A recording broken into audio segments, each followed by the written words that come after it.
100 years ago, a deceptively simple formula was written.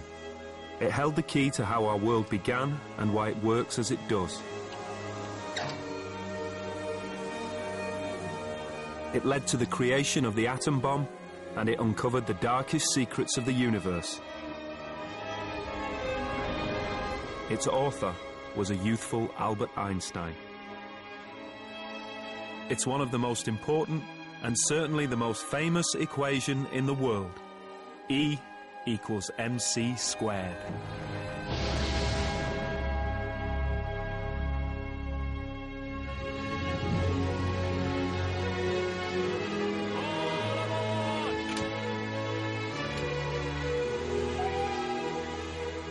When we think of E equals mc squared, we have this vision of Einstein as an old, wrinkly man with white hair. E equals mc squared is not about an old Einstein. It's actually about a young, energetic, dynamic, even a sexy Einstein. But while we've all heard of young Einstein's equation, very few of us know what it means. In fact, E equals mc squared is so remarkable that even Einstein wasn't sure if it was really true.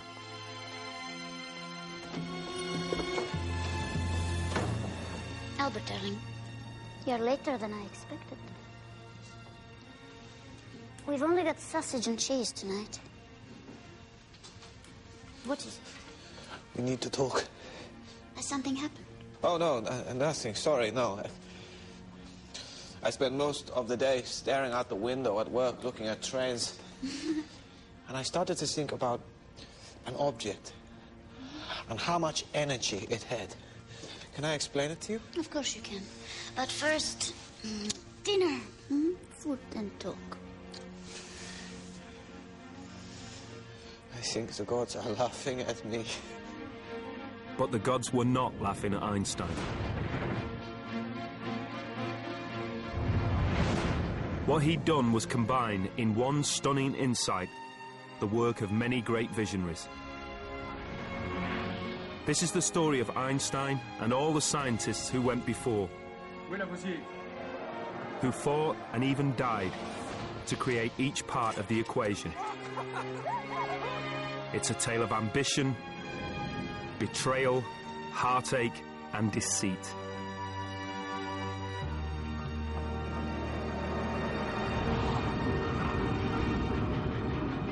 And the story of E equals mc squared starts long before the birth of its creator, Einstein, with the discovery of E for energy.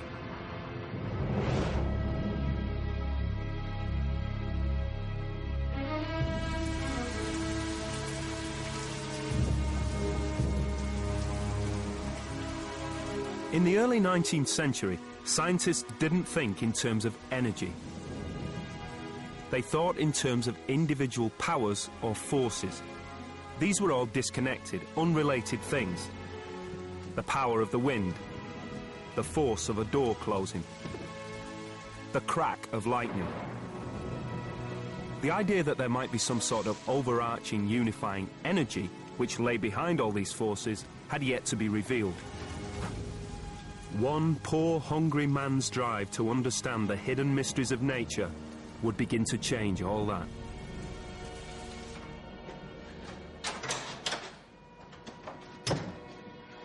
Young Michael Faraday hated his job. He was uneducated, the son of a blacksmith. He'd been lucky to become a bookbinder's apprentice. But Faraday craved one thing. He craved knowledge. He read every book that passed through his hands. He developed a passion for science. All of his free time and his meager wages were poured into his self-education. He was on the threshold of an incredible journey into the invisible world of energy.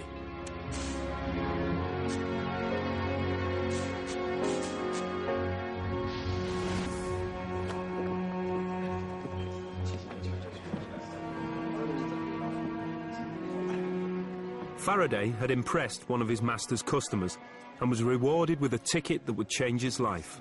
Please. Can I pass, please? Can I pass? Some of us are trying to improve ourselves. If people will let us. Of course, pass, pass. this way to a better life? In the early 1800s, science was a pursuit of gentlemen, something Faraday was clearly not.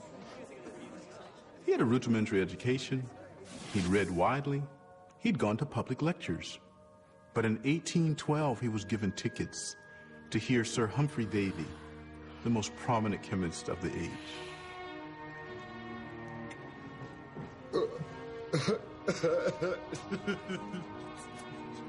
19th century scientists were the pop stars of their day. Their lectures were hugely popular. Tickets were hard to come by, and Davy revelled in his status. They're waiting. I know. He was also a keen follower of the latest fashion, nitrous oxide, or laughing gas. He said it had all the benefits of alcohol without the hangover. Electricity, ladies and gentlemen. A mysterious force that can unravel the confusing mixture of intermingled substances that surround us and produce pure elements. Davy was an absolutely first-rate scientist. However, many will come to say that his greatest discovery is Michael Faraday. Metals unknown, that is, until I isolated potassium from molten potash and sodium, as I showed you last time, from common salt. That same magical electron. Faraday may not have been born a gentleman, but he wasn't going to let class barriers stop him from pursuing a career in science. He worked for nights on end to bind his lecture notes into a book for his new hero. Lord, help me to think only of others, to be of use to mankind. Help me be part of the great circle that is your work and love. Lord, I am your servant.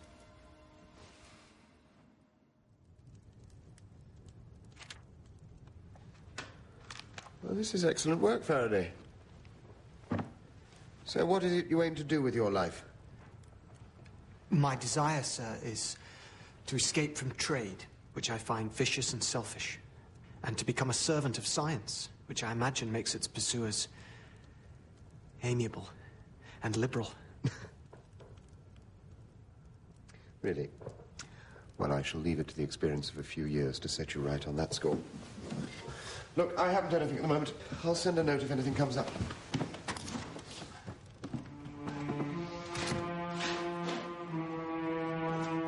Despite this humiliating setback, Faraday was determined to break free from his daily toil. His patience was rewarded.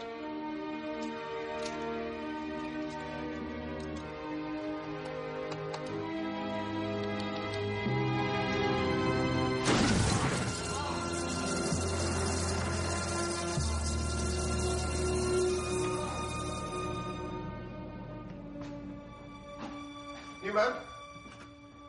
Meet Mr. Michael Faraday. He's going to be my helper while I recover. He assures me he is a Christian fellow. Perhaps with God and Faraday in charge of the chemicals, you and I will be safe in our place of work. Thank you, Professor Davy. Welcome, Faraday. Oh, no, thank you, and thank you, Sir Humphrey. Just stick to your job and do as you're told, and you'll be fine, Faraday.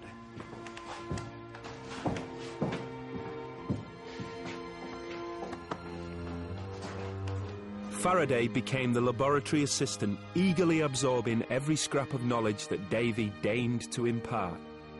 But in time, the pupil would surpass the master.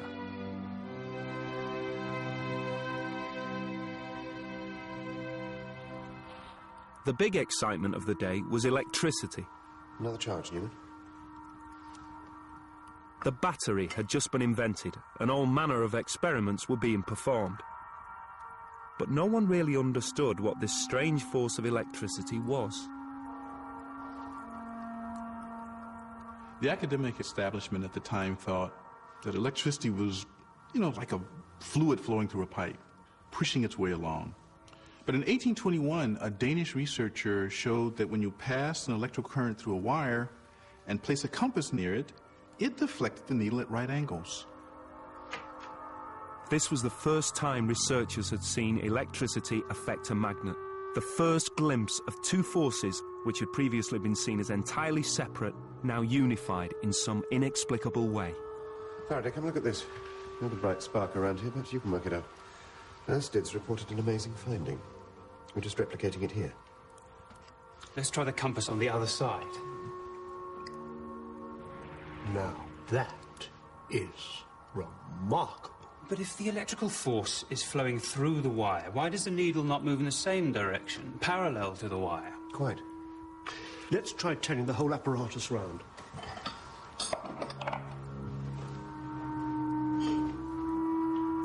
Again, Newman.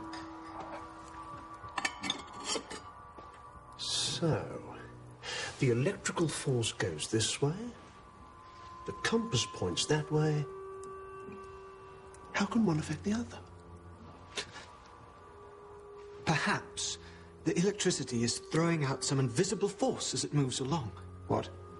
Perhaps some sort of electrical force is emanating outwards from the wire. Oh, my dear boy, let me tell you that at the University of Cambridge, electricity flows through a wire, not sideways to it. Well, that may be what they teach at Cambridge, but it doesn't explain what's happening before our eyes. No, let's just get on. Let's swap the compass to below the wire. Why the compass was deflected at right angles, why the electricity was affecting the compass at all, dumbfounded Davy and many others.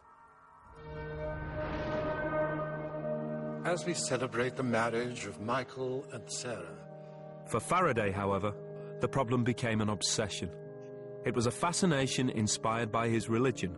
For him, this was a way to understand God's hidden mysteries. Deeds, a love for our fellow man.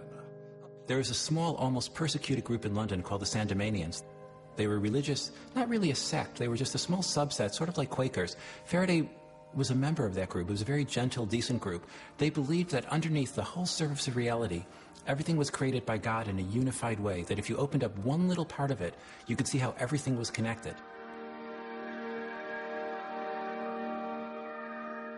Michael Faraday was someone who, like Einstein, thought in terms of pictures. Faraday was different from anybody else. He had a flair for understanding his experiments, for understanding what was really going on inside them.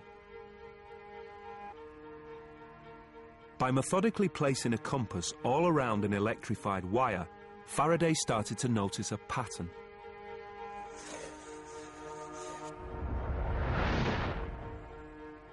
What everyone else at the time had been taught was that forces travel in straight lines. Faraday was different. Faraday imagined that invisible lines of force flowed around an electric wire. And then he imagined that a magnet had similar lines emerging from it, and that those lines would get caught up in this flow. It was a bit like a flag in the wind. But Faraday's great leap of the imagination was to turn this experiment on its head. Instead of an electrified wire moving a compass, he wondered if he could get a static magnet to move a dangling wire. I've never seen you like this, Faraday. You look like a happy child. I'm shaking, Newman. Underneath, I'm shaking.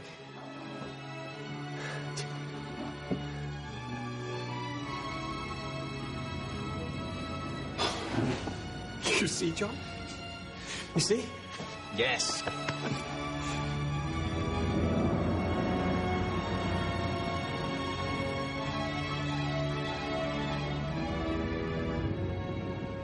This is the experiment of the century.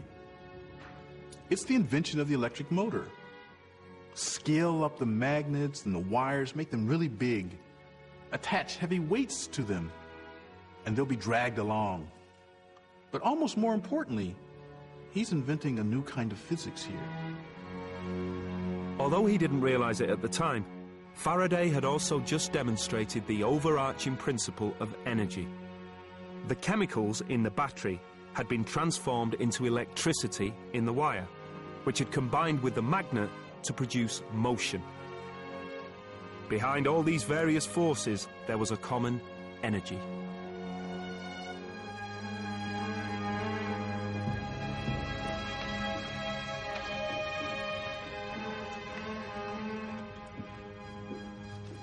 A couple of months earlier, Davy had been elected president of the Royal Society, which was the elite body of English science.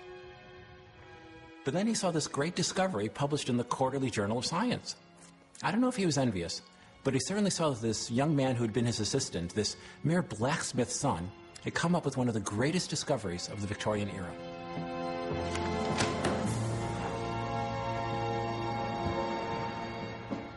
Davy accuses Faraday of plagiarizing similar work from another eminent British scientist, William Wollaston.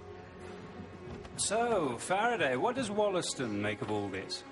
He's written to me and assures me that he's taken no offense. And he acknowledges that what I published was entirely my own work. Right. Davy is just being an ass. But will Davy now retract his allegation? Sadly, no. In fact, he's still vehemently opposed to you being elected a member of the Society. Really? And what do you think? Faraday, my dear boy, you have my vote. And mine. And I believe you even have Wollaston's. Oh, what a mess. Well, no matter. No matter. It's the science that counts.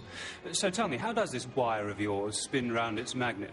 What mysterious forces are at play? There seems to be an electromagnetic interaction. In my mind, I see a swirling array of lines of force spinning out of the electrified wire, like a spiraling web. But invisible lines of force, it's all a bit vague, isn't it? Faraday, might I have a word in private? Certainly.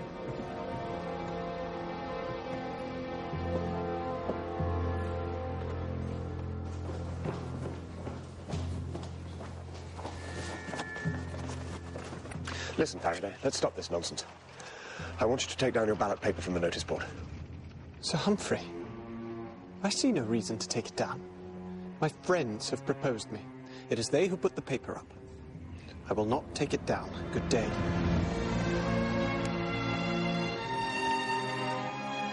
Faraday was elected to the Royal Society. Davy died 5 years later, a victim of his penchant for laughing gas. In time, Faraday's world of invisible forces would lead to a whole new understanding of energy. He'd started what Einstein would later call the Great Revolution.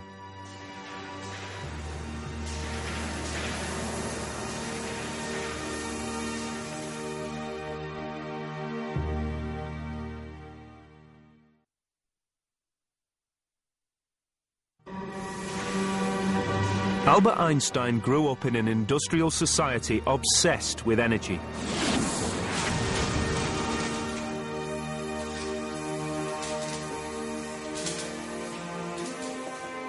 All the forces of nature had been unified, and man thought he was the master of this new power. Young Einstein was going to pull this cosy worldview apart. My father and uncle wanted to make their fortune by bringing electric light to the streets of Germany. From an early age, I loved to look at machines, understand how things work. He's going to kill himself.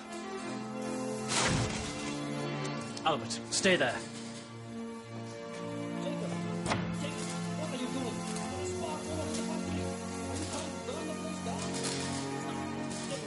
I experienced a miracle when my father showed me a compass. I trembled and grew cold. There had to be something behind objects that lay deeply hidden.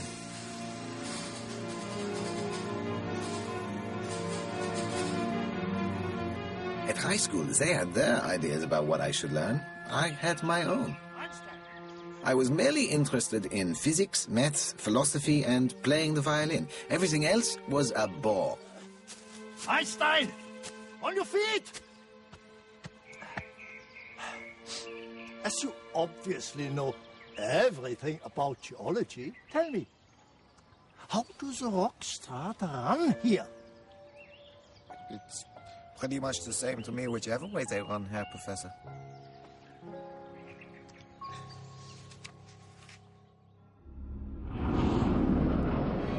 Einstein's teachers tried to drum into him, as Faraday had shown, that energy could be converted from one form into another. They also believed that all forms of energy had been discovered. Einstein was going to prove them wrong.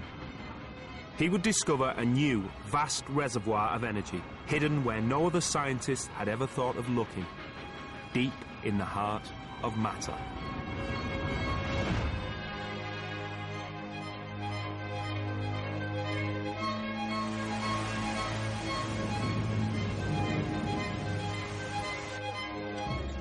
A 100 years before Einstein's birth, King Louis XV was on the throne of France. But the ancient, absolute power of the monarchy over the people was starting to be challenged. Jacques, leave the windows.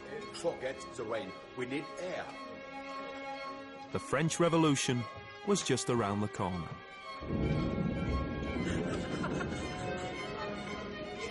This was the era of enlightenment, when intellectuals believed very firmly that the way forward lay in science. And they felt that one of the first tasks that lay ahead of them was to rationalise and to classify every single kind of matter so they could see how it all interacted together. Antoine Lavoisier, a wealthy, aristocratic young man, decided to take up this task, to see if there was some basic connection between all the stuff of everyday life, all the different substances in the world.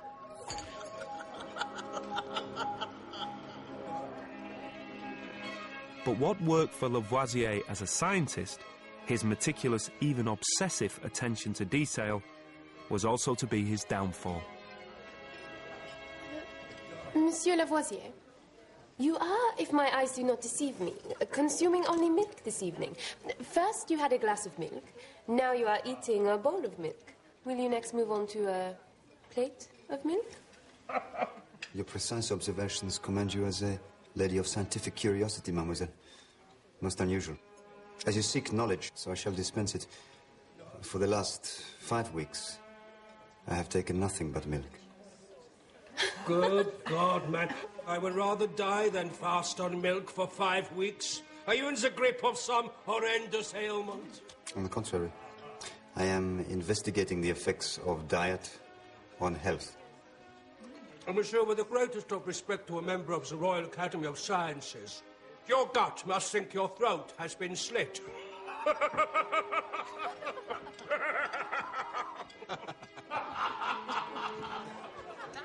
Whereas your gut, Count, is no doubt petitioning the Academy for a widening of your throat.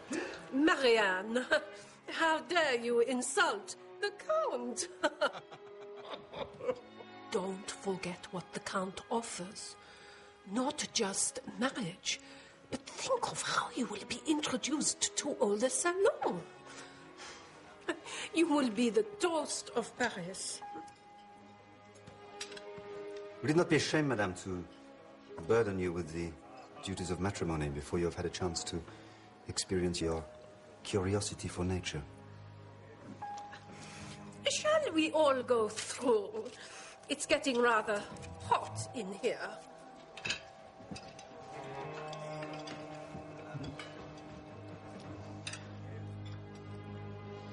Do you really plan to marry the Amara? There is a plan, but it is not mine. Then I must contrive to save you.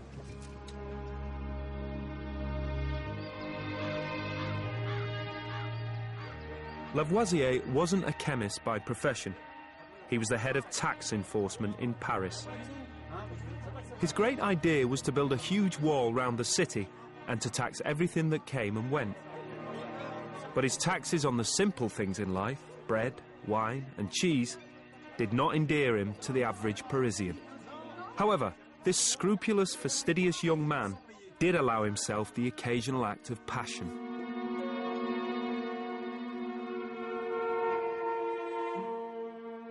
In 1771, Lavoisier married Marie-Anne Pauls, the daughter of his colleague in the tax office.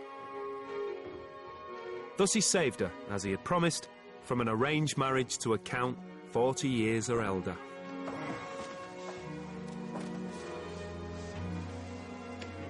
Allow me to show you something.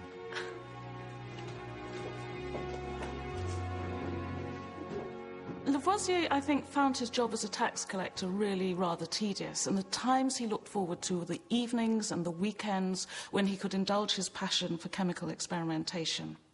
And he called those times his jours de bonheur, his days of happiness. Madame.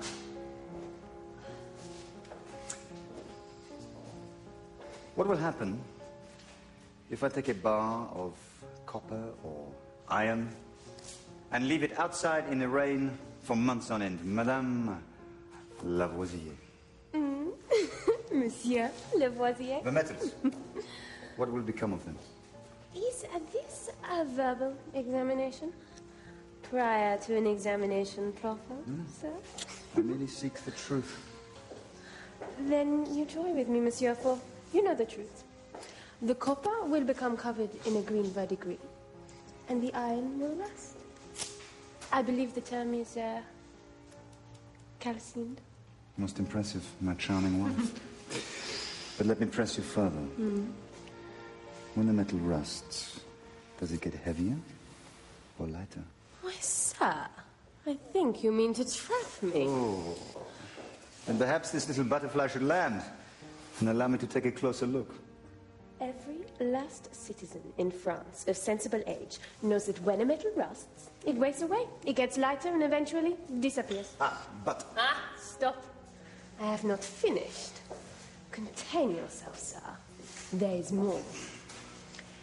In a recently published pamphlet by a brilliant young chemist, Antoine Lavoisier demonstrates that the iron combines with the air. It, in fact, becomes heavier. Most impressive. I intend... Now, whatever you intend, monsieur, I intend to be by your side. I will learn all I can about your science and become your worthy colleague. Then let me show you how the iron combines with the air to form such a delicate union. Tomorrow, monsieur. Tomorrow.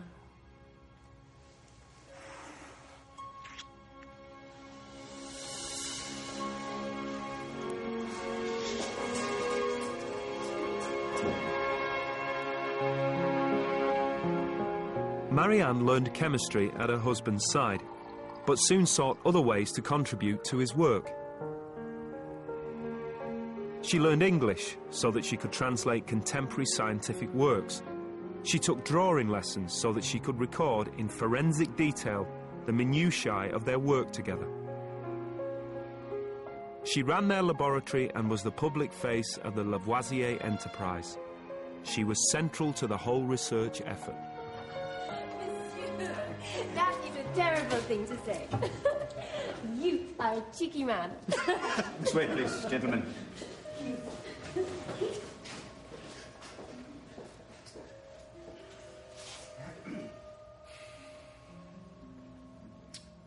Monsieur, it is my great ambition to demonstrate that nature is a closed system. That in any transformation, no amount of matter, no mass, is ever lost and none is gained. Over here, please.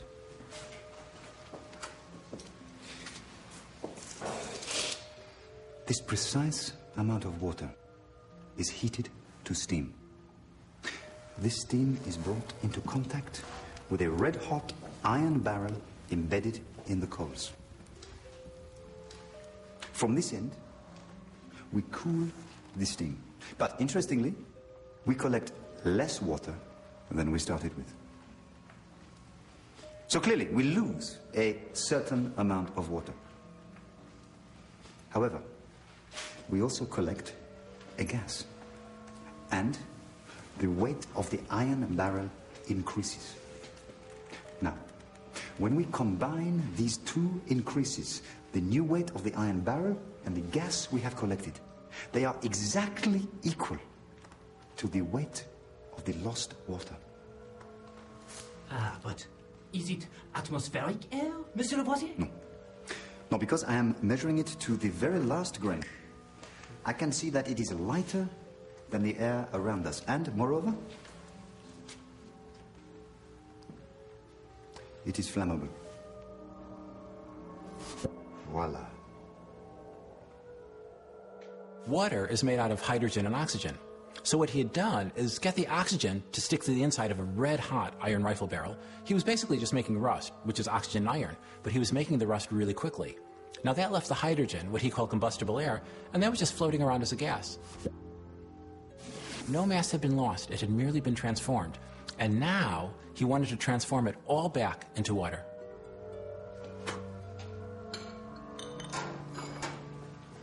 This is only the beginning.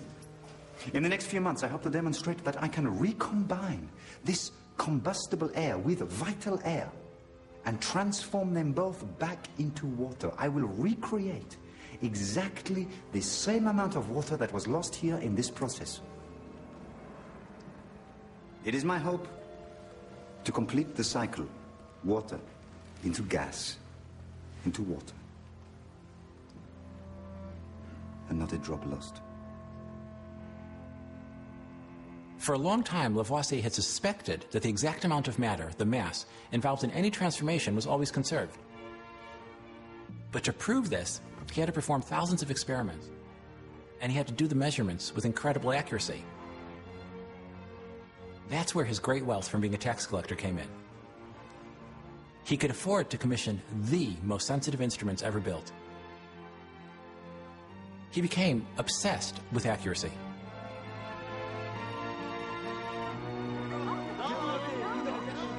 But Lavoisier's exacting methods were also starting to anger the growing mob of hungry, disenchanted Parisians. Antoine? Antoine? Oh, wake up, Antoine! I'm sorry. What time is it? It is almost time to receive Monsieur Marat. The Academy asks you to assess his designs. He claims to have made a great discovery.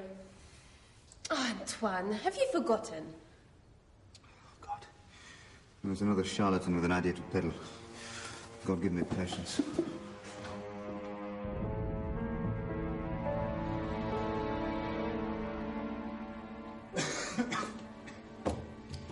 Monsieur Marat. Monsieur, I have invented a device which projects an image of the substance of fire onto a screen. You see? When a lantern is shone through a flame, we see a shimmering pattern above the flame. My device renders the substance of fire visible. Have you collected it, this substance of fire? Have you trapped it and measured it? Oh, no, but one can see it.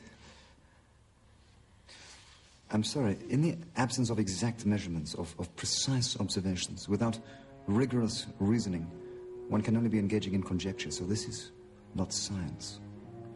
I am not given to conjecture, monsieur. Really, no. If you will excuse me, I am extremely busy today, but thank you. Thank you. So that is all? Then good day, monsieur!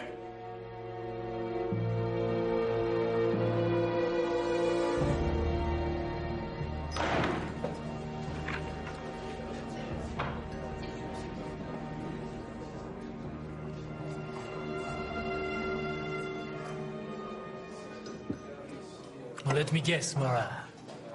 The King's scientific despot has decreed that your invention does not conform to the version of the truth as laid down by the Academy.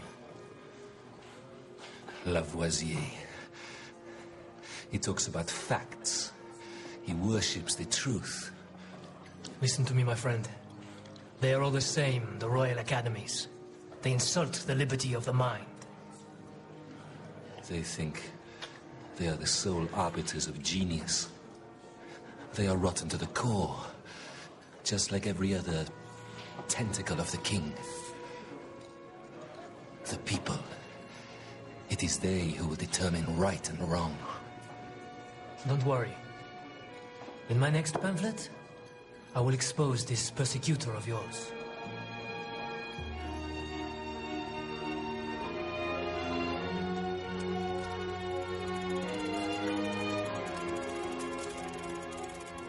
For years, the Lavoisiers had burned, chopped, melted and boiled every conceivable substance.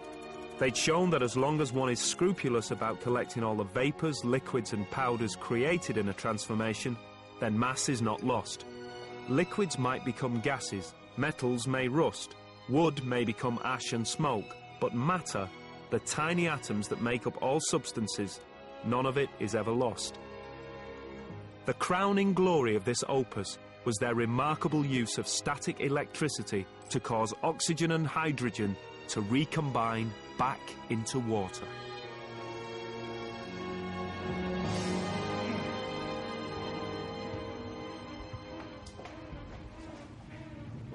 What is happening?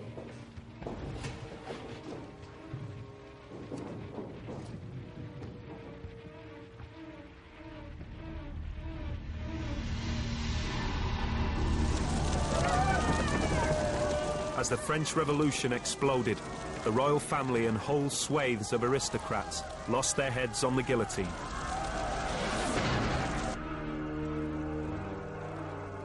To the French revolutionaries of 1790, Lavoisier meant one thing and one thing only. He was the despised tax collector who'd built that wall around Paris. Lavoisier's job as a tax collector brought him under suspicion. He was denounced by a failed scientist turned radical journalist, Jean-Paul Marat.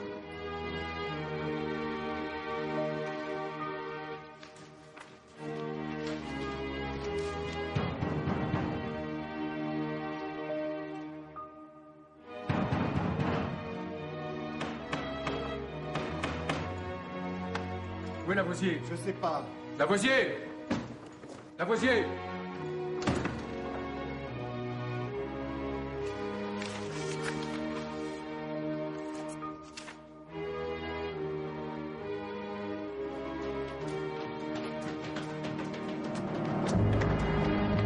Lavoisier!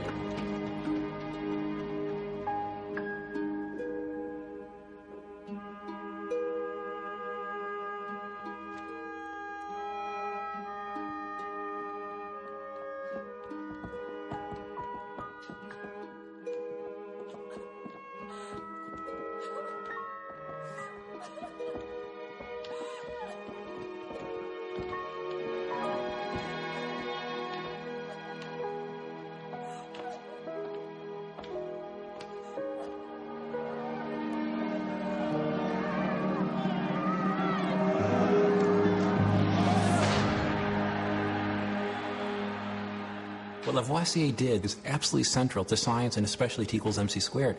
Because what he said is if you take a bunch of matter, you can break it apart, you can recombine it, you can do anything to it, and the stuff of the matter won't go away. If the mob burned Paris to the ground, utterly razed it, shattered the bricks into rubble and dust, and burned the buildings into ashes and smoke, turns out if you put a huge dome over Paris and weighed all the smoke and all the ashes and all the rubble, it would add up to the exact same weight as the original city and the air around it before. Nothing disappears.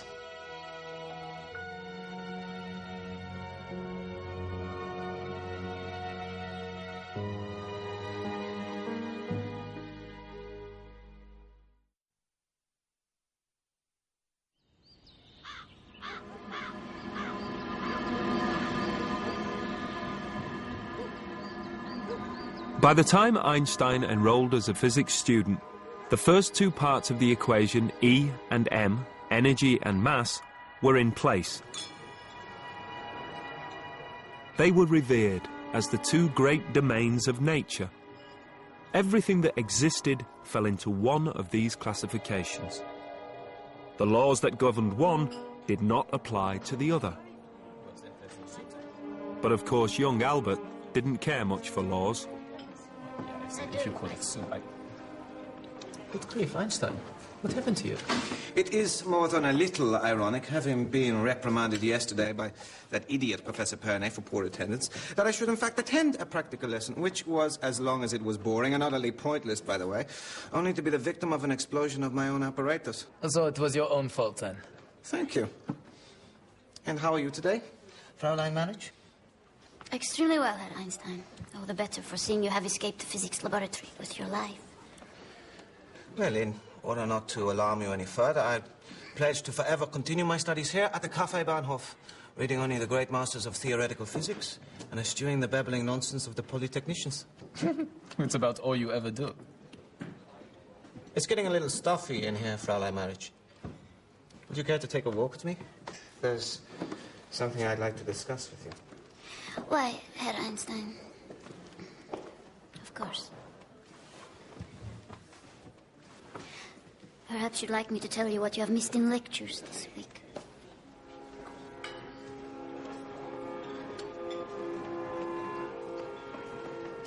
Einstein wasn't exactly a model student. He excelled in certain subjects, especially physics and math, but he wasn't very diligent in a lot of his other classes. He was undoubtedly very questioning, which seems to have annoyed most of his professors throughout his life. He would pursue his fascinations with just incredible determination. We know from his letters that Einstein, even from the age of 16, was literally obsessed with the nature of light. Everyone he could speak to, his friends, his colleagues, even his then girlfriend, Mileva Merrick, who would become his wife, everyone he badgered with the question, what is light?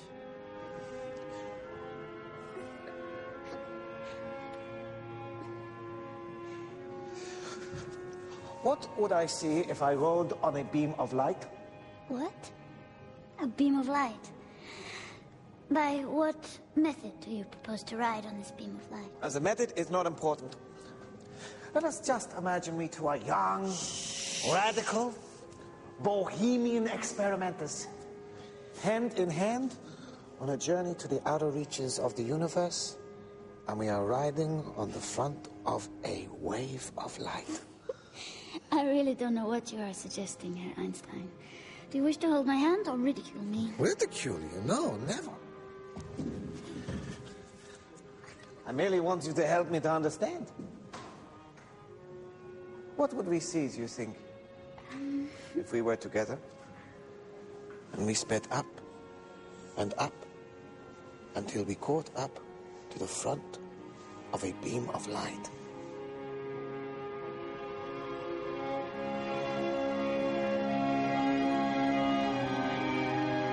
It was Einstein's relentless pursuit of light which would bring about a revolution in science. With light, he would reinvent the universe and find a hidden pathway that would unite energy and mass.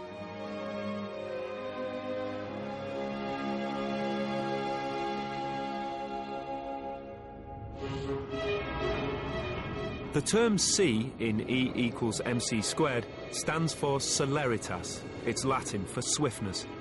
It's a recognition of light's incredible speed, faster than any other known substance, 670 million miles per hour.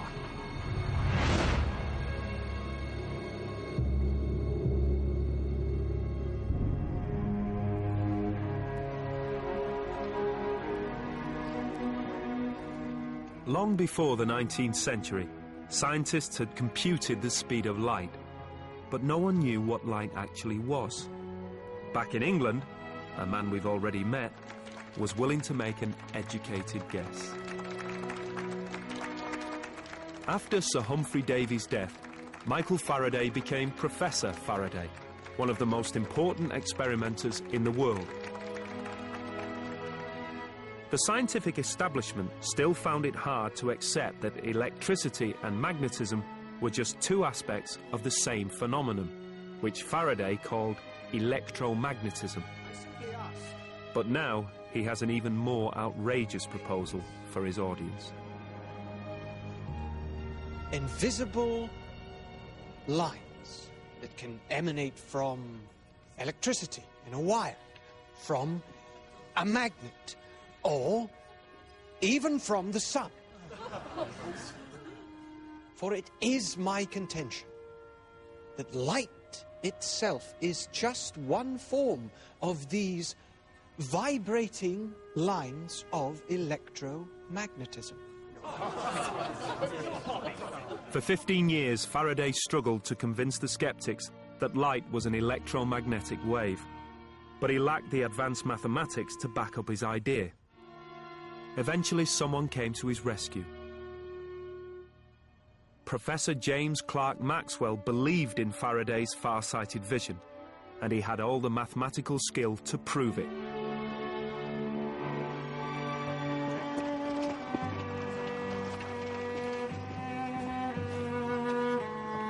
Maxwell and the aging Faraday became close friends.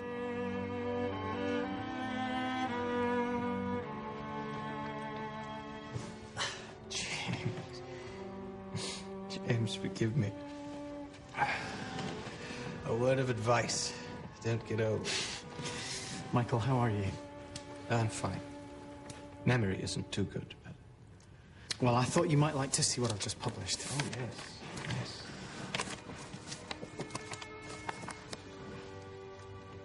Splendid.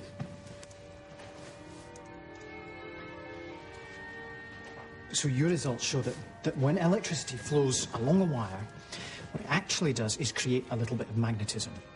And as that magnetic charge moves, it creates a little piece of electricity. Electricity and magnetism are interwoven, like a never-ending braid. So it is always pulsing forward.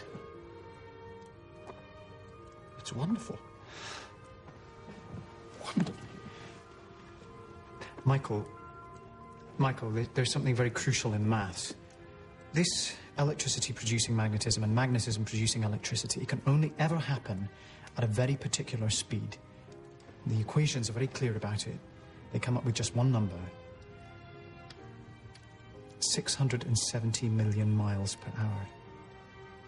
I'm not sure. It's the speed of light. That is the speed of light. You were right all along. Light is an electromagnetic wave.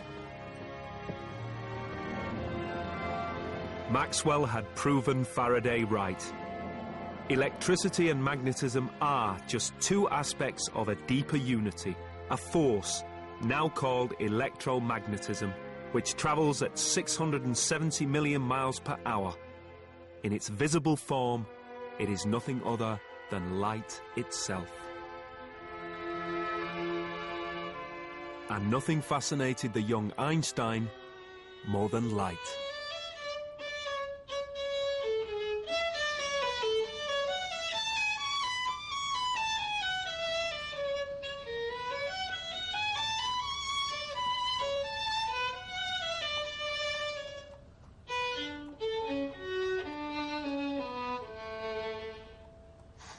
We have lectures in half an hour. Oh, let me think. Professor Weber and his life-draining monologue?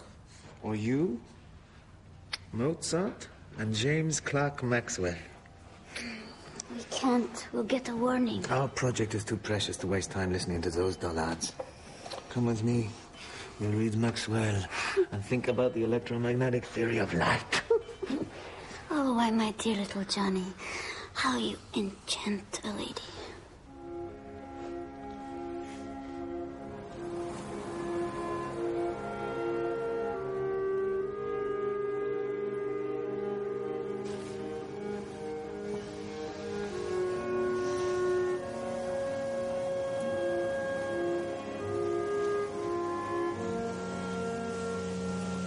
She's very pretty.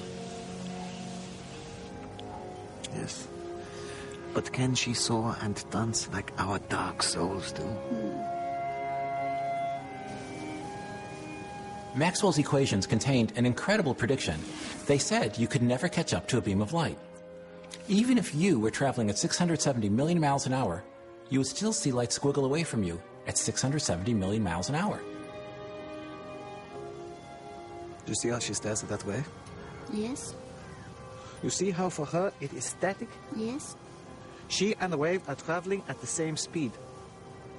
We see the wave moving through the water, but relative to her, it just sits there. So is light like that? Common sense would say that if you caught up to a light beam, there would be a wave of light just sitting there. Maybe it would be shimmering, a bit of electricity and a bit of magnetism. So if alongside the light wave, it wouldn't be moving, it would be static. But Maxwell says you can't have static light. Maybe Maxwell is wrong. Maybe if you catch up to light, it is static, Albert, like a wave next to a boat. Imagine if I was sitting still and holding a mirror to my face. And the light travels from my face to the mirror, and I see my face. Yes. However, if I and the mirror were traveling at the speed of light... You're going at the same speed as the light leaving your face. Exactly. The light never reaches the mirror. So would I be invisible? That doesn't make sense. young Einstein was starting to realize that light was unlike any other kind of wave.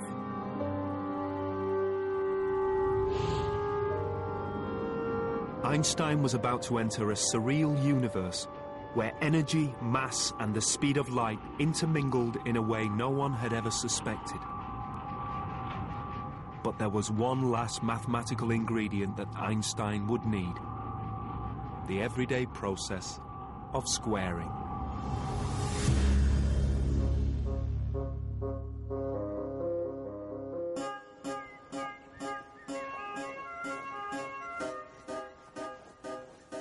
Long before the French Revolution, scientists were not sure how to quantify motion. Equations that explained how objects moved and collided were in their infancy.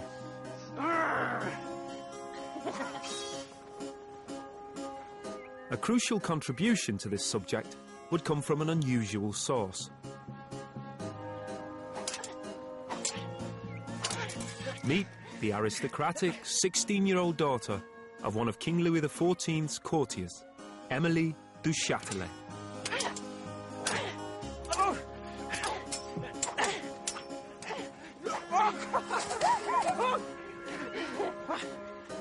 Quickly, father's coming.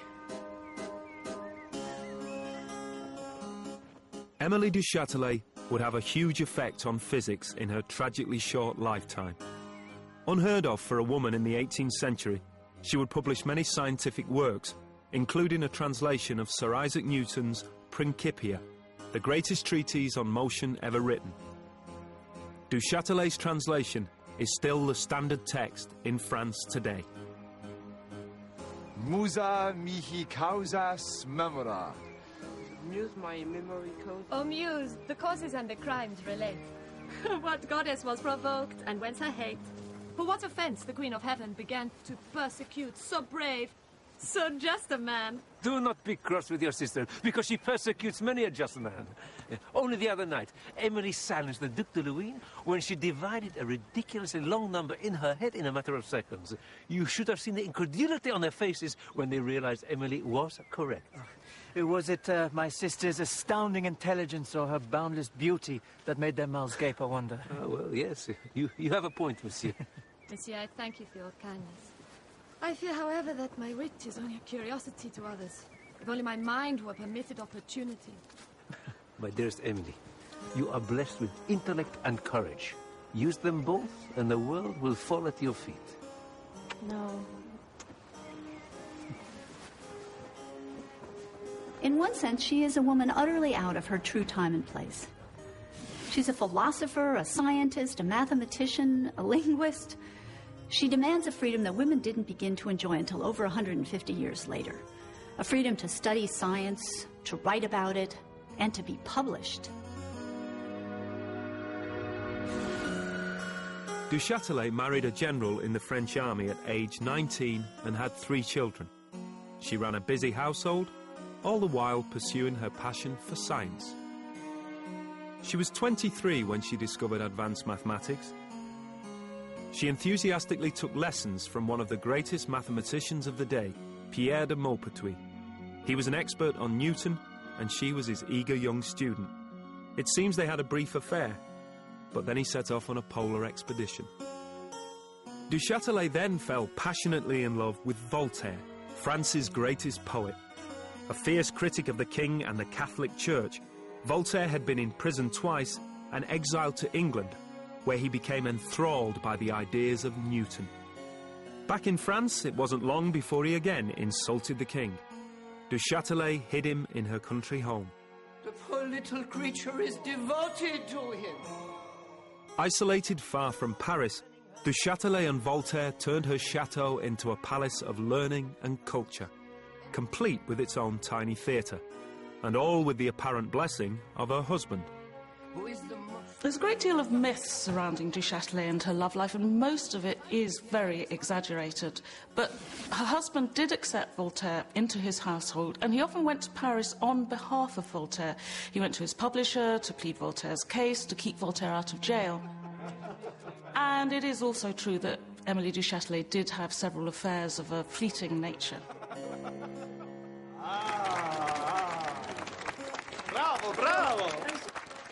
she created an institution to rival that of France's Royal Academy of Sciences. Many of the great philosophers, poets, and scientists of the day visited. Oh, monsieur, you are young. I hope that soon you will judge me for my own merits, or lack of them. But do not look upon me as an appendage to this great general, or that renowned scholar. I am in my own right a whole person, responsible to myself alone for all that I am, all that I say, all that I do.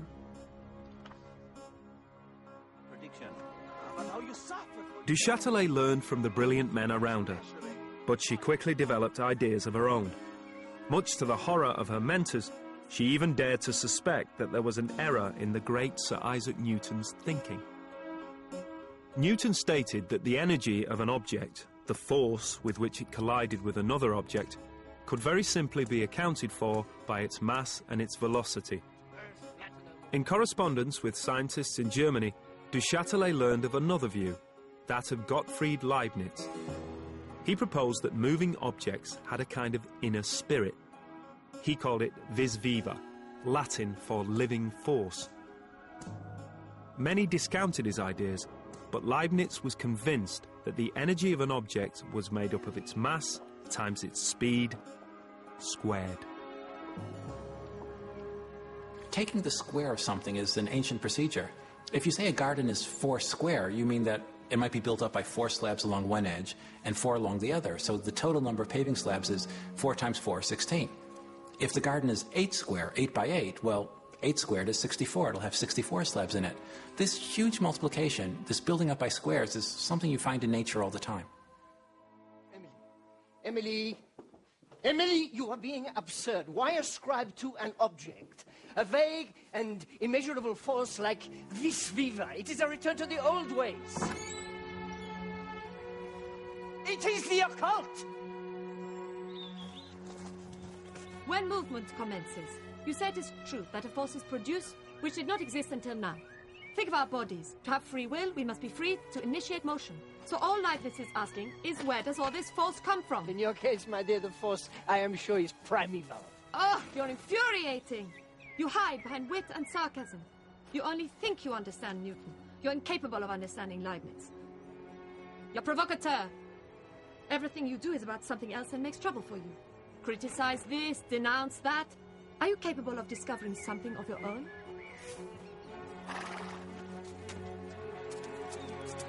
I discovered you!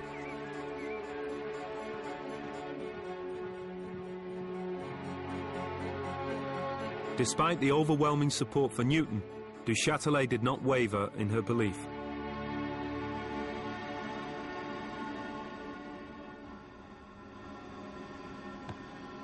Eventually, she came across an experiment performed by a Dutch scientist, Willem Schraafsson, that would prove her point. Schraafsson in Leiden has been dropping lead balls into a pan of clay.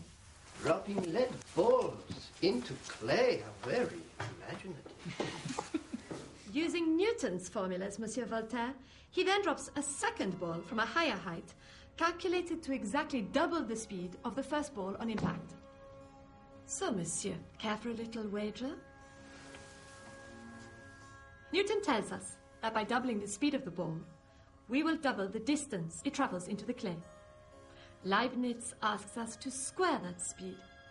If he is correct, the ball will travel not 2, but 4 times as far.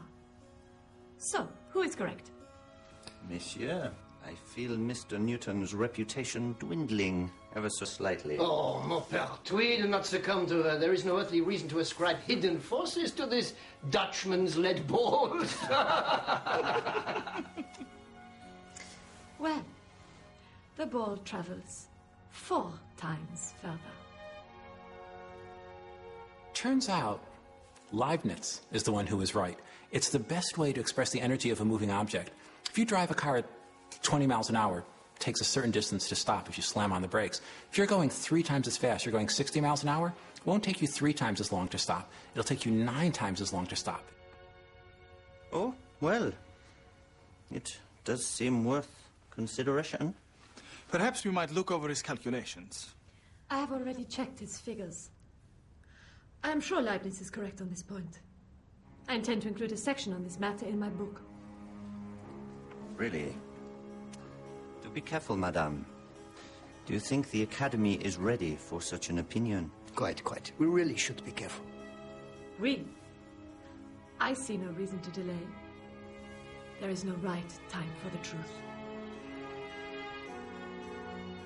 Émilie du Châtelet published her Institutions of Physics in 1740, and it provoked great controversy. Voltaire wrote that she was a great man whose only fault was being a woman. In her day, that was a great compliment.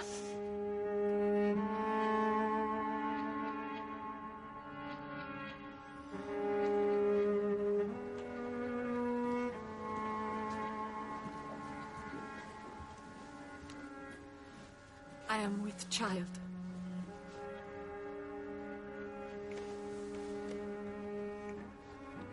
You are sure? Undoubtedly. 2 to 3 months.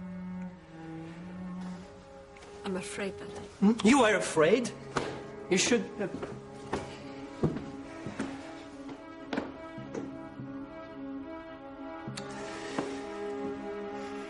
Well, this child is obviously not mine. Nor is it your husband's.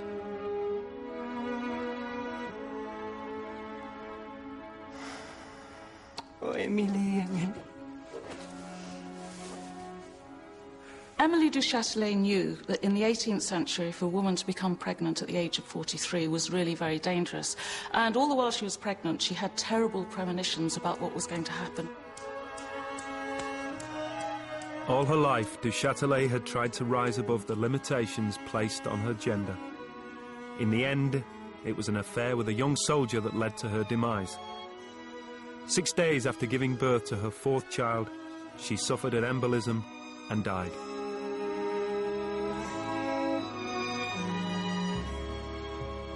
Émilie du Châtelet's unwavering belief that the energy of an object is a function of the square of its speed sparked a debate that was as long as it was fierce.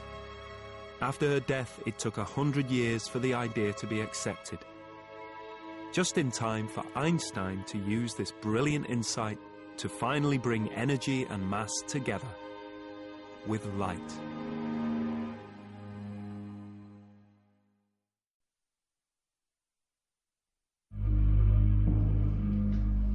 After university, Einstein had all the parts of E equals mc squared. Energy, mass, the speed of light, and squared were now the staples of modern physics. But Einstein no longer had an academic position. He'd upset so many professors that no one would write him a reference. He accepted a low-paying job in the Swiss patent office. He and Mileva married and had a child. The young family struggled, but none of it seemed to bother Albert. Einstein, I see you are busy, as usual. Look, Einstein. You have shown some quite good achievements, but listen, about your promotion. I really think it would be better to wait until you have become more fully familiar with mechanical engineering. I'm sorry. Perhaps next time.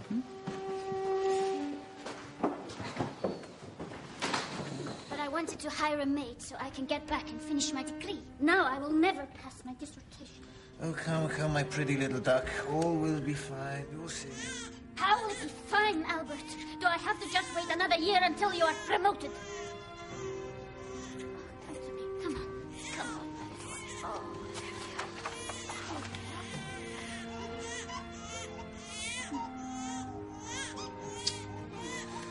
Oh. All will be fine. All will be fine. You'll see.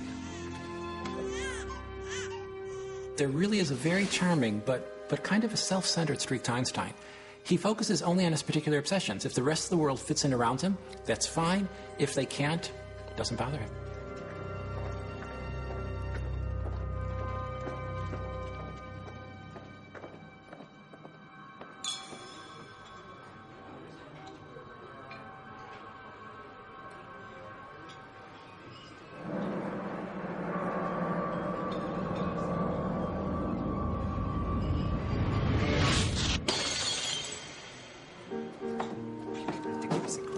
going to come and tell us. Well.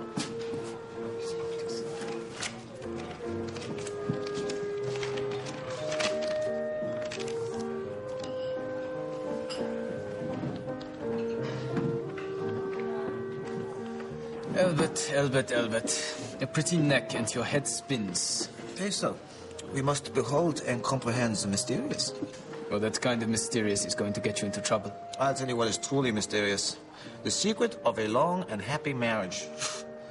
The mathematics are fine, if a little unconventional, but this only works for big systems.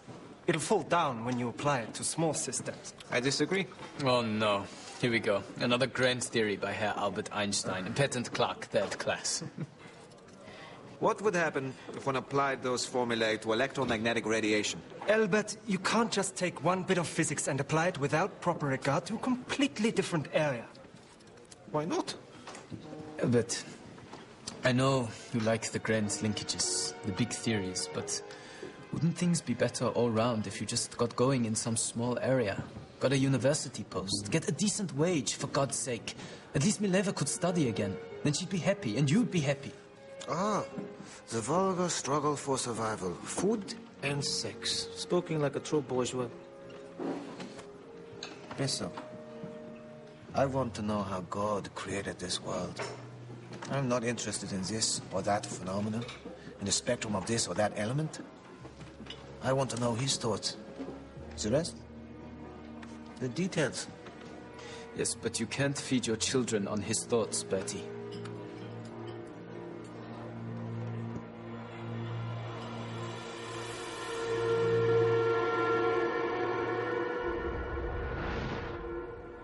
So it turns out Einstein was going for a walk with his very close friend, Michel Besso. They'd studied physics together and talked about physics and philosophy for years and years. They were very close. They had cornered the question of light from every possible angle. You see, these clocks are over here. As Einstein was ruminating on how long it would take light to reach him from clocks at different distances, he had a monumental insight.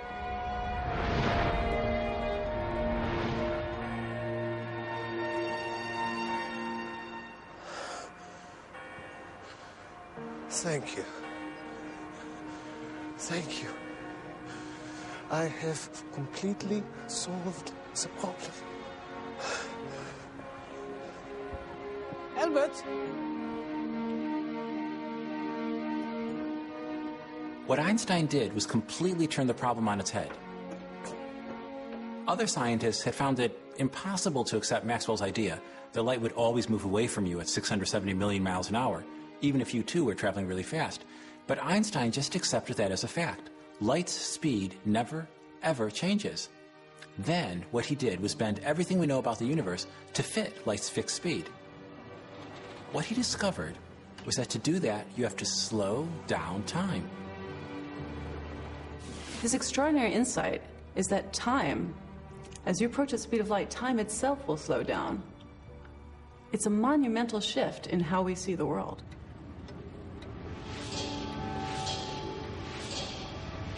The very instant when Einstein had this brilliant insight that time could slow down, well, the floodgates began to open. You see, before then, people had assumed that time was like a wristwatch on God's hand, that it beat at a steady rate throughout the universe, no matter where you were. Einstein said no, that the tick, tick, tick of this wristwatch was actually the click, click, click of electricity, turning into magnetism, turning into electricity. In other words, the steady pace of light itself.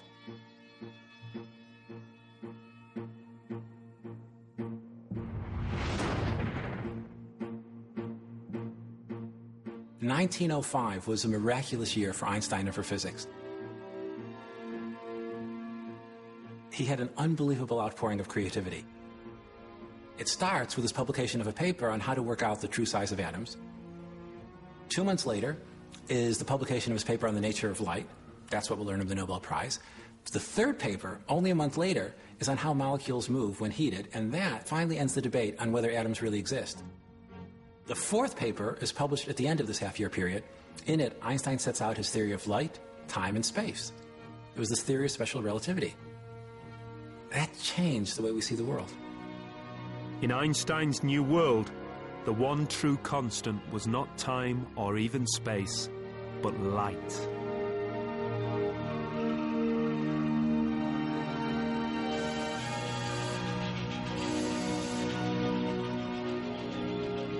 But Einstein's miracle year was not over.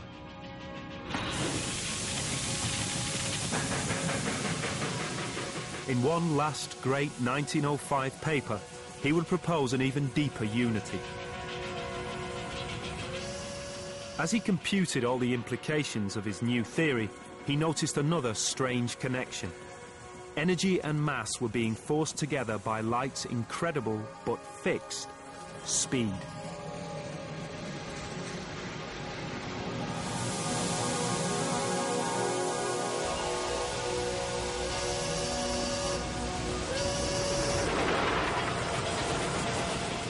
Einstein realizes that the speed of light is kind of like a cosmic speed limit.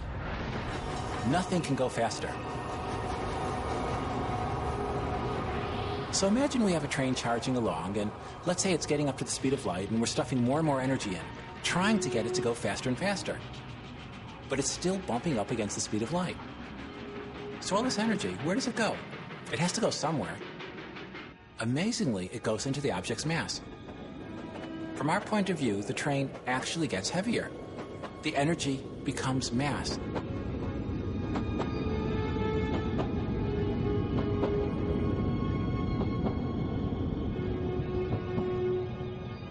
It's an incredible idea. Even Einstein is amazed by it. Look, I think I have found a connection between energy and mass. If I am right, then energy and mass are not absolute. They are not distinct. They can be converted into one another. Energy can become mass, and mass can become energy. And not just energy equaling mass. Energy equals mass times the square of the speed of light. Would you like me to check your mathematics?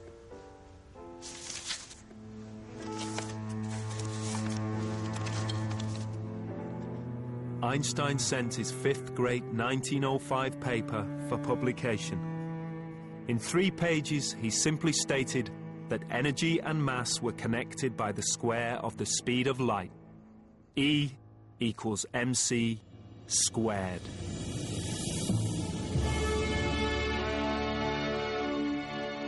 With 4 familiar notes in the scale of nature, this patent officer had composed a totally fresh melody, the culmination of his 10-year journey into light.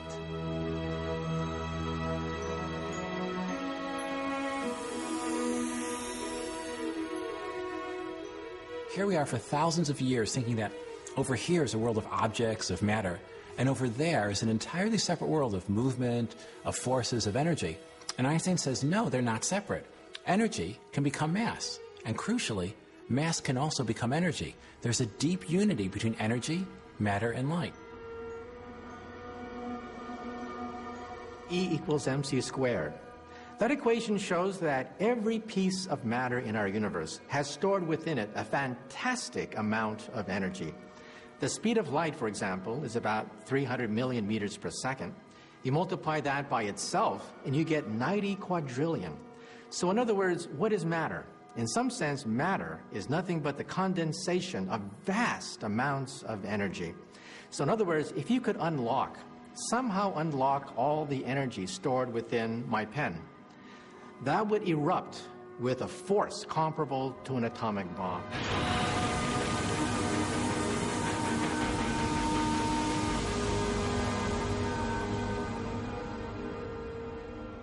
After Einstein's fifth great 1905 paper, physicists no longer spoke of mass or energy. They're now the same thing to us.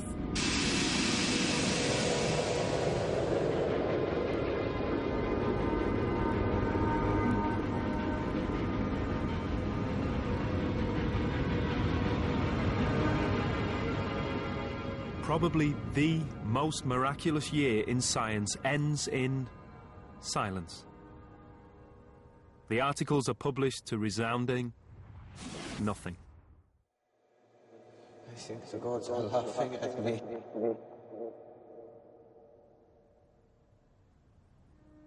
Then slowly it starts. A letter here, a letter there. For 4 years, Einstein answered each inquiry dutifully, trying to explain his difficult, complex ideas to a confused physics community. I love the idea that life just went on as normal. Here are these universe-changing papers circling around, and the world is struggling to come to terms with them. Einstein had a fan club of just one. Luckily, it happened to be the most important living physicist. Einstein. Einstein. Max Planck has sent someone to see you. Max Planck? Yes, he has sent his assistant. He's here to see you.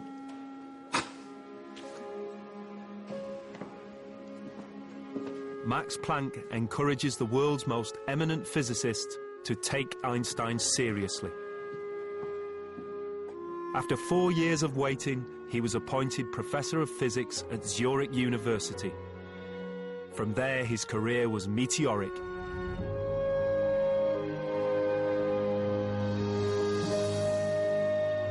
He was made Professor of Physics in Berlin, achieved world renown, and became a household name.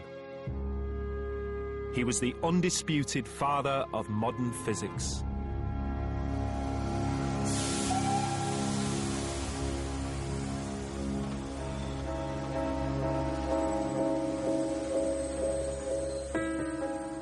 But Einstein's success was the downfall of his marriage. In 1919, he divorced Mileva and married his cousin.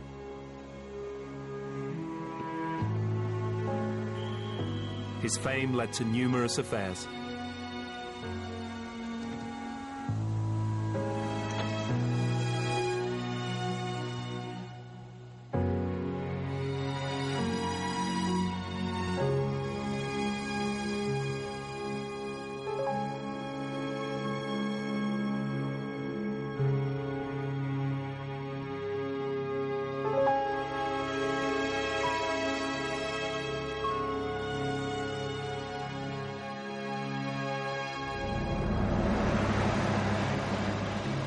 E equals mc squared became the holy grail of science.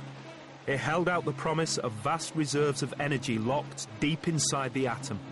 Einstein suspected that it would take 100 years of research to unlock it.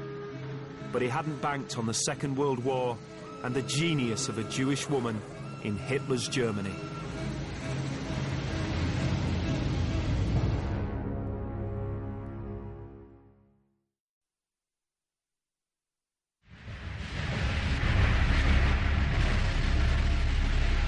Einstein had astounded the world with E equals mc squared. It said that every single object in the universe is just a piece of immensely compressed energy. The amount of energy in an object is equal to its mass times c, the speed of light, squared. In other words, its energy is equal to its mass times 90 billion billion. But it would not be Einstein who would unlock this vast energy.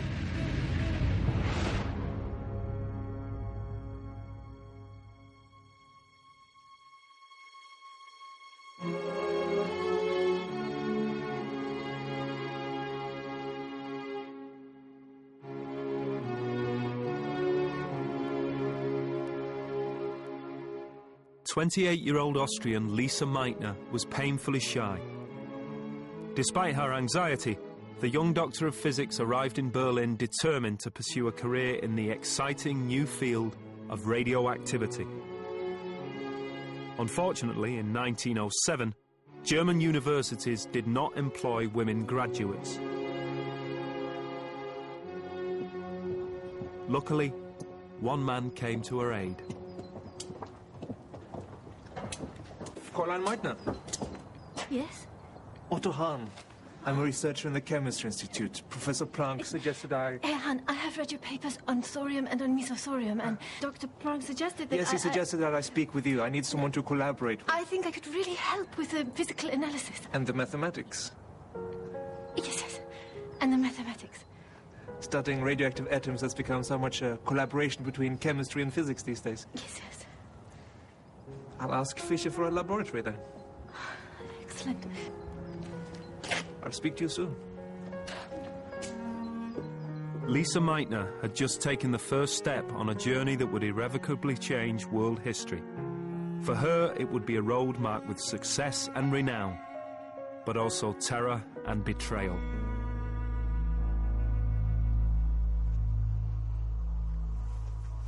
At this time, not a lot was known about the atom. At first, people thought it was like a miniature solar system. There was a solid nucleus at the center, and electrons would spin around it, sort of like planets around our sun.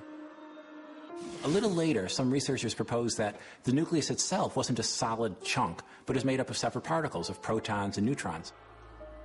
But then, in what are called radioactive metals, things like radium and uranium, the nucleus itself seemed to be unstable, leaking out energy and particles. Perhaps this was an example of E = mc squared, the mass of a nucleus turning into energy.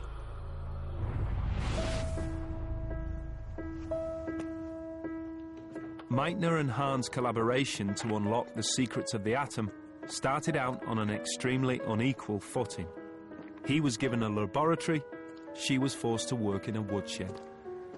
I see you haven't set your hair on fire. Herr Hahn? The boss, he thinks that if he lets women into the Chemistry Institute, they'll set their hair on fire. Oh, so his beard must be fireproof. Good day, Herr Hahn. Good day. You see, I am non-existent to this place. At least physicists recognize me for my abilities. Yes, where would we chemists be without the steadying hand of the physicist?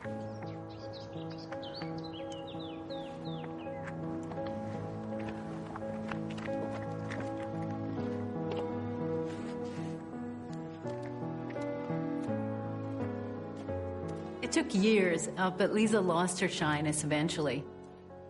In 1912, she and Hahn moved to the brand new Kaiser Wilhelm Institute for Chemistry, where their status was really that of equals. Lisa became the first woman in Germany ever to have the title of professor.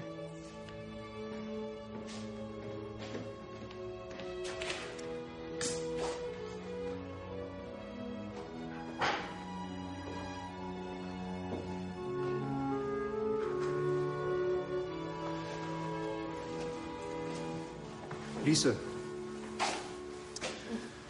I have news. Remember the art student I told you of? Yes, Edith. Yes, well, I have asked her to marry me, and she has accepted.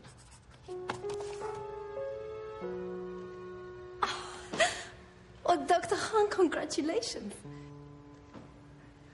Yes, well, I wanted you to be the first to know.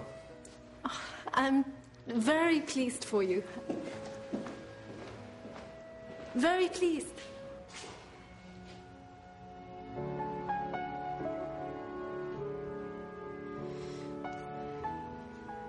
Lisa Meitner was warm-hearted by nature. She had many friends, and she may have wanted to have a closer relationship with Otto, but it really does seem that physics was Lisa's first love, maybe even her passion. The 1920s and 30s were the golden age of nuclear research. The largest known nucleus of the time was that of the uranium atom, containing 238 protons and neutrons. Meitner and Hahn were leading the race to see if even bigger nuclei could be created by adding more neutrons. The nucleus is our focus. The nucleus made up of protons and neutrons. Now, the largest nucleus that we know is that of the uranium atom.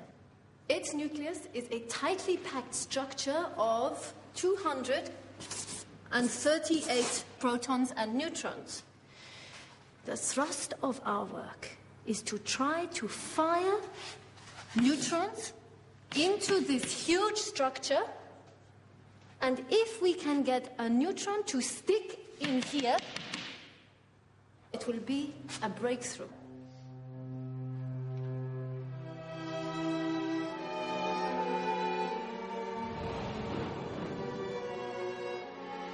Meitner may have been on the brink of a major discovery, but Germany in the 1930s was a dangerous place to be, even for a world-class scientist. The US endangers our institute.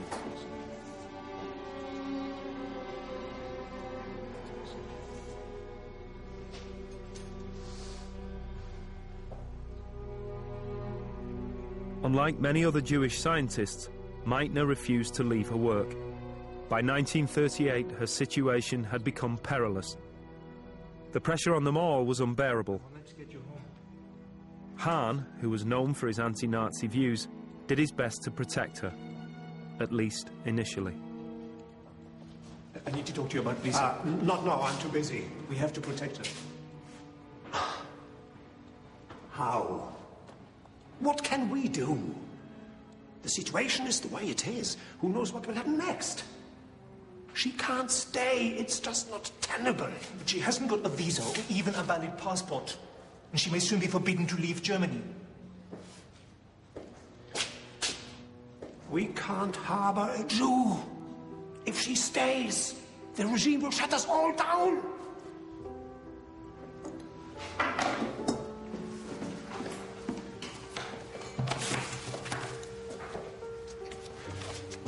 Lisa.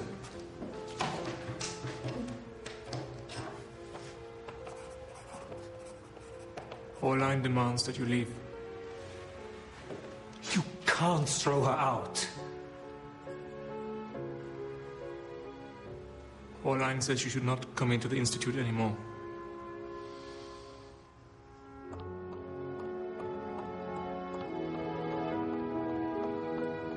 When it became clear that Meitner would be dismissed and probably arrested, physicists all around Europe desperately wrote letters inviting her to conferences to give her an excuse to leave Germany.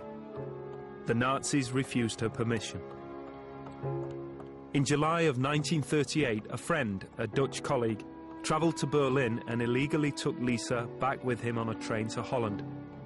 The trip was so frightening for her that at one point she begged to go back.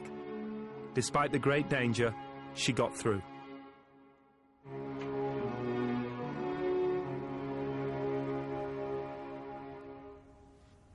She had lost everything: her home, her position, her books, her salary, her pension, even her native language. She had been cut off from her work just at the time when she was leading the field and was on the brink of a major scientific discovery.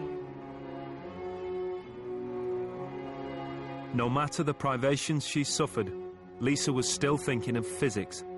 Amazingly, she and Hahn were able to collaborate by letter.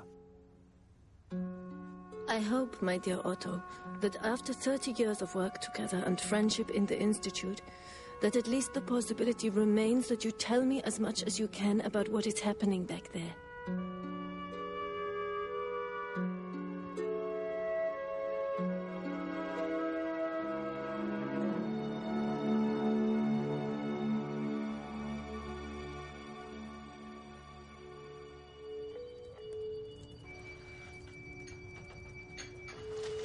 Lisa was invited by an old student friend to spend Christmas on the west coast of Sweden. Her nephew, Otto Robert Frisch, who was also a physicist, came to join her there. Aunt? Aunt? Aunt? Lisa, how are you, my dear? Merry Christmas, Aunt. I need your help. Come on, let's go out. But I was hoping you'd help me. Back in Berlin, Hahn was getting strange results. he found no evidence to suggest that bombarding the uranium nucleus with neutrons had caused it to increase in size. In fact, his experiments seemed to be contaminated with radium, a smaller atom. He desperately needed Lisa's expert analysis.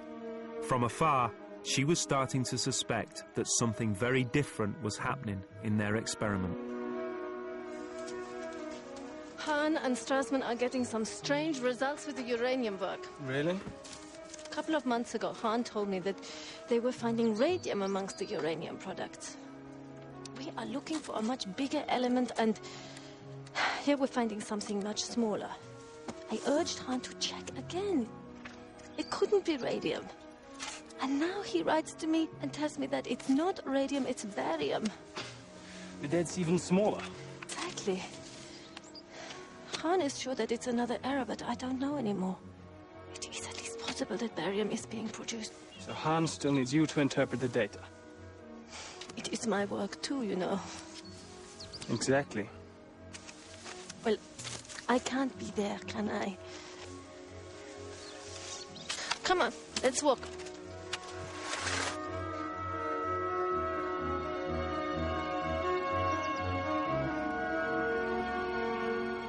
Surely he's made a mistake, hasn't he? He hasn't done what you told him to. Oh, my darling Robert, he may not be a brilliant theorist, but he's too good a chemist to get this wrong.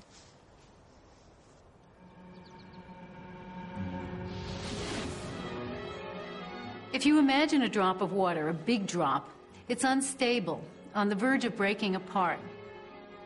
It turns out that a big nucleus like uranium is just like that.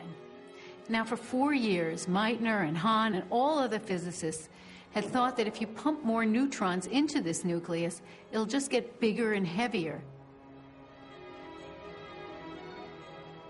But suddenly, Meitner and Frisch, out in the midday snow, realized that this nucleus might just get so big that it would split in two.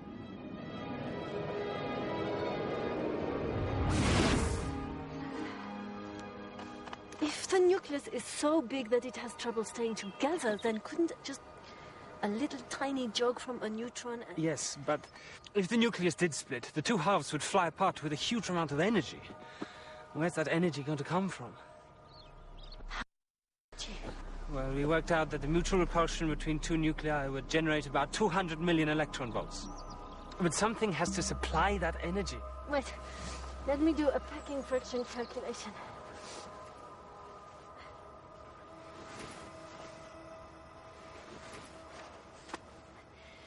The two nuclei are lighter than the original nucleus of the uranium by about 1/5 of a proton in mass.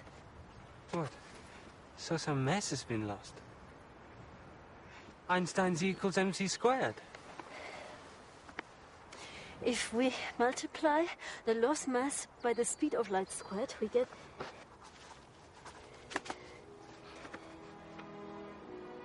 200 million electron volts.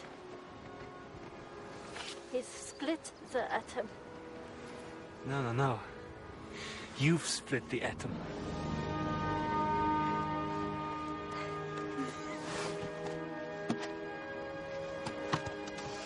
It was an amazing discovery. Of course, in the laboratory, we're talking about tiny amounts of uranium and correspondingly tiny amounts of energy.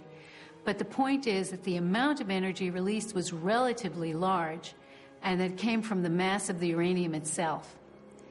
The energy released was entirely consistent with Einstein's equation, E equals mc². Meitner and Frisch published the discovery of what they called nuclear fission to great acclaim. But betrayal awaited them.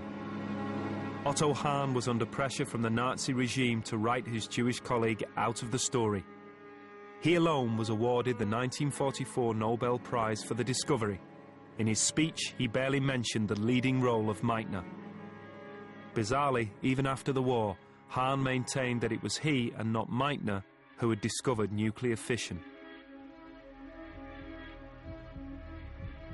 Lisa Meitner was betrayed, refused a Nobel Prize she deserved, but her work was to have a far greater legacy. With E equals mc², She may have only broken apart a handful of atoms, but the genie was out of the bottle.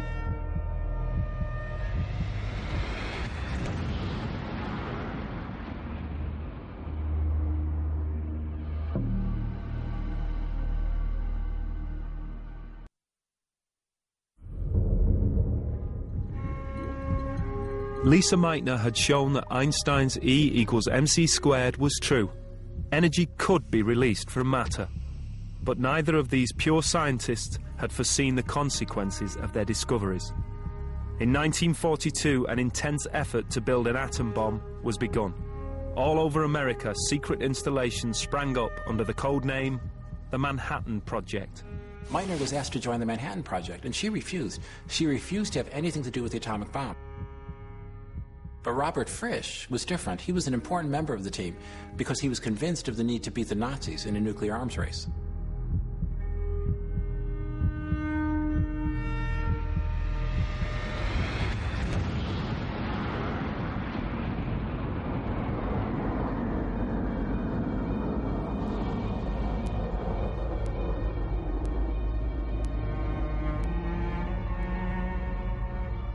The atomic bombs dropped on Hiroshima and Nagasaki demonstrated the terrible destructive power of E equals mc squared.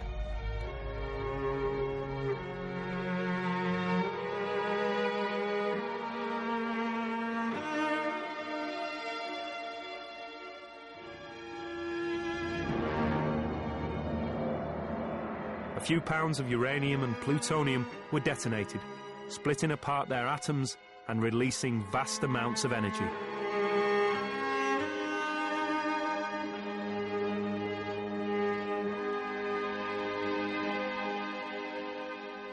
While the pure inquisitiveness of the world's most gifted scientists ironically had brought humanity a weapon of mass destruction, the equation is now used to answer the biggest question of all. Where did we come from?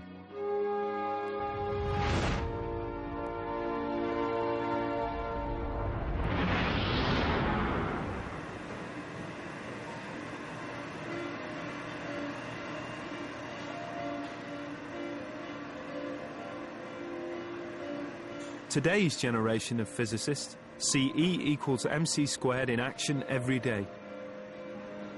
In huge accelerators like these, atomic particles are fired at almost the speed of light.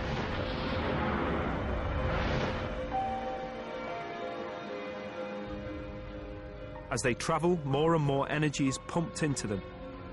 Just as Einstein predicted, they grow in mass. These are the exact conditions that existed just after the Big Bang. E equals mc squared actually tells us how the Big Bang itself happened.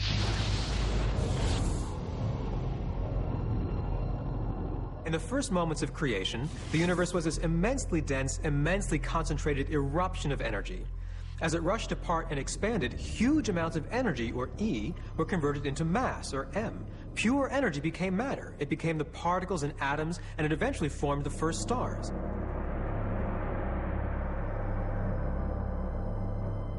Our sun is a huge furnace floating in space, and it's powered by E equals mc squared. Now, it turns out every second, 4 million tons of solid mass of the sun disappears. Comes out as energy, not just a little bit of energy. It's enough to light up our entire solar system, make the solar system glow with heat and light. And not only do stars emit energy in accordance with E equals mc squared, the whole process actually creates life itself. Eventually, a massive star dies. The debris floats around, clusters together, gets pulled into the orbits of another star, and becomes a planet. We humans and the Earth we stand on are made of stardust. We are a direct product of E equals mc squared. Einstein built on the work of those who went before him. Now others have taken his equation on further. E equals mc squared is being used to delve back into time, to figure out exactly how our universe started and, if in fact, it will one day end.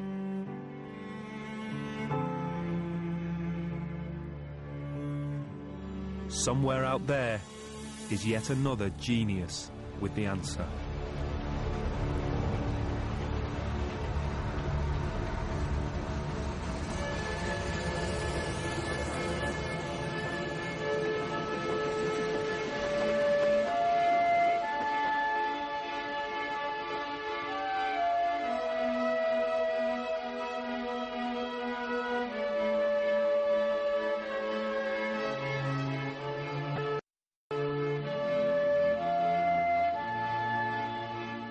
And you can explore the history of Einstein's ideas and find out more about the man himself at channel4.com/science. Now, on Sunday night, discover how stuffing your face could turn you into a world champion. The Big Eat is at 10 o'clock. Coming up next here on 4, though, Demi Moore peels off the layers of hypocrisy in striptease.